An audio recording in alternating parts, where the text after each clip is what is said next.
Hi friends, ఈరోజు మనం అయోధ్యలో బాలరామునికి ప్రాణప్రతిష్ఠ ఉంది. సో ఈ నేపథ్యంలో మనకు ఈ ఈవెంట్ నుంచి పోటీ పరీక్షల్లో వచ్చే ప్రశ్నలు ఏ రకంగా ఉండొచ్చు, ఎటువంటి అంశాల మీద ప్రశ్నలు అడగవచ్చు అనేది చూద్దాం. సో మనం ఇక్కడ మొదటగా ఈ మనకు కరెంట్ అఫైర్స్, తర్వాత ఇంపార్టెంట్ టాపిక్స్ చూద్దాం. దాని తర్వాత టెంపుల్ స్ట్రక్చరు, దాని తర్వాత హిస్టారికల్ బ్యాక్గ్రౌండ్ చూద్దాం.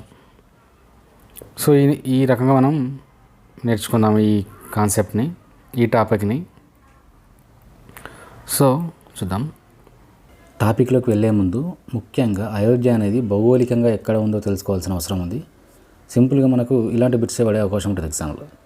సో సింపుల్గా వాడు మనకు అయోధ్య ఏ నది ఒడ్డున ఉంది అంటాడు. సరయూ నది. సరయూ నది ఒడ్డున ఈ సరయూ నది ఇట్లా పోతుంది. సో ఇక్కడ అయోధ్య, తర్వాత రామజన్మభూమి, సో ఇక్కడ ఉంది అన్నమాట. ఏ నది ఒడ్డున ఉంది అంటే సరయూ. ఇలా ఒక ఎయిర్పోర్ట్ వార్తల్లో నిలిచింది. ఆ ఎయిర్పోర్ట్ పేరు Ayodhya airport Maharshi Valmiki international airport. Ayodhya airport పేరు ఏంది? Maharshi Valmiki international airport. ఇది మనకు ఫైజాబాద్ మరియు అయోధ్య రెండింటికి కూడా సర్వీస్ అందిస్తుంది. ఓకే. ఈ ప్రాణప్రతిష్ఠ అనేది మనం అక్కడ బాలరాముని విగ్రహాన్ని జరుగుతుంది కాబట్టి ఈ విగ్రహాన్ని తయారు చేసిన వ్యక్తి ఎవరు? అరుణ్ యోగిరాజ్ అనే శిల్పి.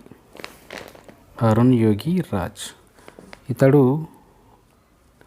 మైసూరు ప్రాంతానికి చెందిన వ్యక్తి. మైసూర్ కర్ణాటకకు చెందిన వ్యక్తి. ఈ బాలరాముని విగ్రహాన్ని తయారు చేసింది అరుణ్ యోగిరాజ్ అనే శిల్పి. ఇతడు మైసూరు ప్రాంతానికి చెందిన వ్యక్తి, కర్ణాటక. ఇంకొక వ్యక్తి గురించి తెలుసుకోవాలి ఇక్కడ మనం. అతను ఎవరు అని అంటే అతను చంద్రకాంత్ సోంపుర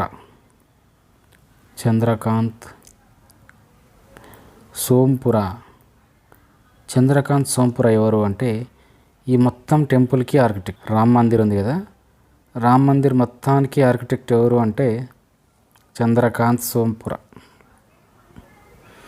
ఇక్కడ బాలరాముని విగ్రహానికి అరుణ్ యోగిరాజ్, ఈ రామ్ మందిర్ మొత్తానికి ఎవరు అంటే చంద్రకాంత్ సోంపుర. ఈ రెండు పేర్లు చాలా ఇంపార్టెంట్, గుర్తుపెట్టుకోవాలి. ఇక్కడ మనం ఇద్దరు వ్యక్తుల గురించి తెలుసుకున్నాం ఆల్రెడీ. ఒకరు అరుణ్ యోగిరాజ్, రెండవ వ్యక్తి చంద్రకాంత్ సోంపుర, మూడవ వ్యక్తి కేశవ్ పరశరన్ అనే వ్యక్తి గురించి మనం తెలుసుకోవాలి. ఇతను మీరు యూట్యూబ్లో మన వాట్సాప్లో చాలామంది స్టేటస్లు పెట్టడం జరిగింది. ఇతను ఒక లాయర్. తమిళనాడుకు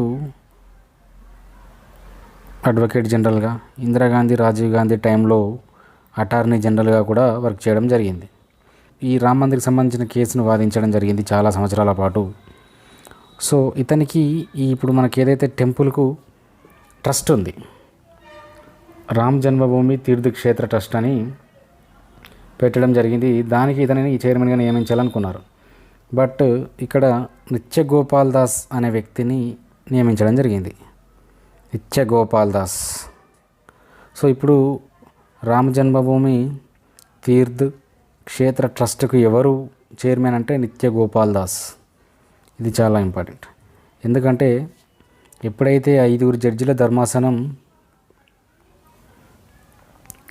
ఈ 2.7 ఎకర్స్ ల్యాండ్ బాబ్రీ మసీద్ అని చెప్పబడుతున్న ఆ ల్యాండ్ అనేది రామజన్మభూమి, రామునికి సంబంధించింది, ఇది రామునికే చెందుతుంది, రామునికి సంబంధించి ట్రస్ట్ను ఏర్పాటు చేయండి అని చెప్పినప్పుడు ఆ ట్రస్టు రామజన్మభూమి తీర్థ్ క్షేత్ర ట్రస్ట్ అనేది ఏర్పాటు చేసి ఫండ్ రైజింగ్ చేయడం జరిగింది. ఆ ఫండ్ రైజింగ్ మనకు 3500 కోట్లు రావడం జరిగింది. ఒక పిలుపు ద్వారా ఇంత అమౌంట్ అనేది చేకూరింది. సో ఒకానొక దశలో ఇక డబ్బులు పంపొద్దు, మనకు టెంపుల్కి సరిపోతాయి అని ప్రకటించడం కూడా జరిగింది. సో టెంపుల్కి మనకు 1800 crore వరకు ఖర్చు అయింది ఇప్పుడు. సో ఈ ట్రస్ట్కు నిత్యగోపాల్ దాస్ చైర్మన్గా వ్యవహరిస్తున్నారు ప్రజెంట్. ఐదవ వ్యక్తి మనం తెలుసుకోవాల్సిన వ్యక్తి ఎల్కే అద్వానీ. సో ఇతని గురించి మనం చూద్దాం. సో ఇక్కడ మనం 5 జడ్జిల ధర్మాసనం అన్నాం. ఆ 5 ఎవరు? 5 ఎవరు? అప్పటి సిజేఐ రంజన్ గొగోయ్ అప్పటి సిజేఐ. రెండవ వ్యక్తి మనకు ఎస్ఏ బాబ్డే, శరత్ అరవింద్ బాబ్డే. డివై చంద్రచూడ్ 50వ భారత ప్రధాన న్యాయమూర్తి, ప్రస్తుత సిజేఐ. తర్వాత అశోక్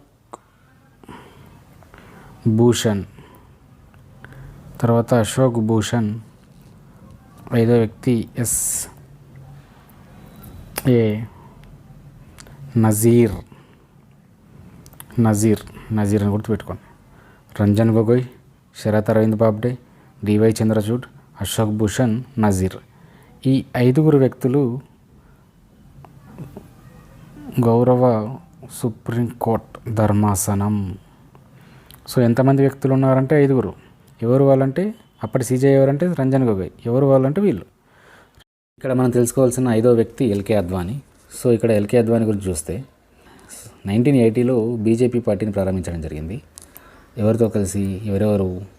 అటల్ బిహారీ వాజ్పేయి అండ్ ఎల్కే అద్వానీ ఇద్దరు ప్రముఖంగా బీజేపీ పార్టీ స్థాపనలో ఉన్నారు 1980.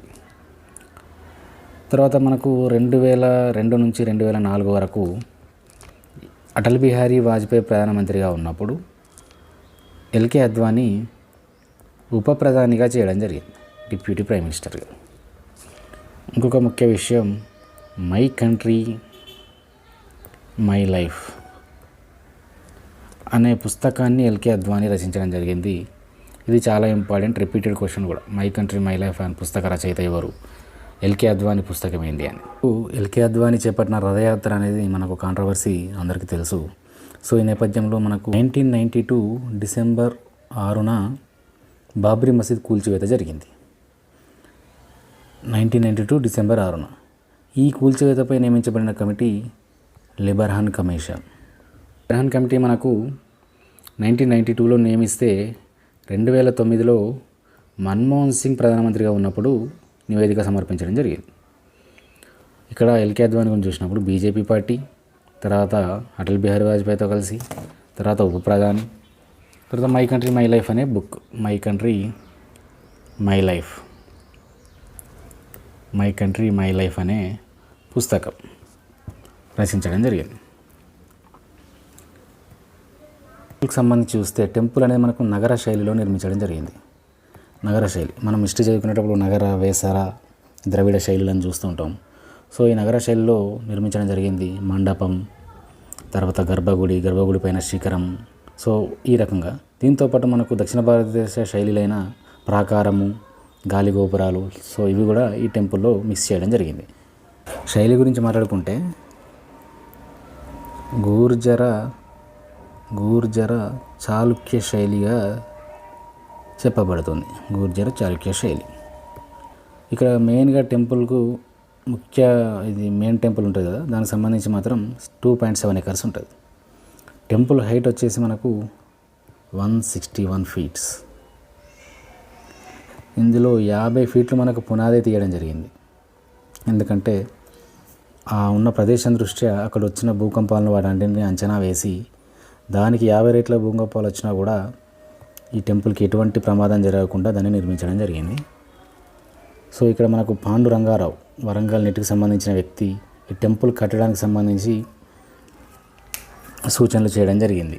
ఇతని పేరు గుర్తుపెట్టుకోండి, Panduranga Rao, Warangal neat.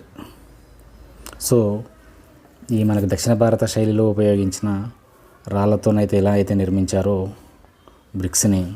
Brick locking system, దాన్ని ఇతను ప్రధానమంత్రికి లేఖ రాయడం వల్ల దానిపై పరిశోధన నిర్వహించి టెంపుల్ అదే శైలిలో నిర్మించడం జరిగింది. ఇతడు తెలంగాణకు చెందిన వ్యక్తి. సో అది గుర్తుపెట్టుకోవాలి. టెంపుల్ మనకి లేత గులాబీ రంగులో ఉంది. లేత గులాబీ రంగులో ఉంది. సో ఇది మనకు ఎక్కడి నుండి వచ్చింది? రంగు ఇస్కరాయి. లేత గులాబీ రంగు ఇస్కరాయి ఎక్కడి నుండి వచ్చిందంటే రాజస్థాన్లోని భరత్పూర్ ప్రాంతం, అంటే బన్సీ పహాడ్ అనే ప్రాంతం నుండి తీసుకురావడం జరిగింది. బన్సీ పహాడ్ ప్రాంతం, లేత గులాబీ రంగు బన్సీ పహాడ్ ప్రాంతం.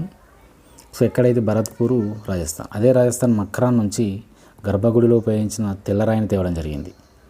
సో ఈ రెండు గుర్తుపెట్టుకోండి. గ్రానైట్ అయితే మనకు తెలంగాణ, కర్ణాటక నుంచి కూడా తీసుకున్నారు టెంపుల్ కావాల్సింది. మొత్తంగా 3 ఫ్లోర్లు 12 గేట్లు నిర్మించారు. దీన్ని నిర్మిస్తున్న కంపెనీ ఏదంటే L&T, లార్సన్ అండ్ టూబ్రో. దాంతోపాటు పర్యవేక్షణ టాటా కన్సల్టింగ్ ఇంజనీరింగ్. సో కొన్ని రూర్కీ కావచ్చు, ఇంకా కొన్ని ఐఐటీలు కూడా ఇందులో పాలు పంచుకున్నాయి. సో ఇవి దీనికి సంబంధించి ఇంపార్టెంట్ పాయింట్స్తో పాటు కొన్ని పాయింట్స్ చూద్దాము. మనకు 5th ఆగస్టు 2020 టెంపుల్ను ప్రారంభించడం జరిగింది. పునాది అంటే శంకుస్థాపన. 22 జనవరి 2024 టెంపుల్ ఈరోజు ప్రాణప్రతిష్ఠ జరిగింది. సో ఈ నేపథ్యంలో ఇంకొక గుర్తుపెట్టుకోవాల్సిన డేటు నవంబర్ 9, 2019 తీర్పు. ఇక్కడ నెంబర్స్ వచ్చినాయి కాబట్టి హైట్ ఒకసారి గుర్తు చేసుకుందాం. 161 ఫీట్, పునాది 50 ఫీట్ల వరకు వేసారు. సో దాంతోపాటు వెడల్పు 235, పొడవు 365. ఈ నెంబర్స్ కూడా గుర్తుపెట్టుకోండి. Thank you. ఒకవేళ నచ్చితే లైక్ చేయండి, మీ ఫ్రెండ్స్కి షేర్ చేయండి.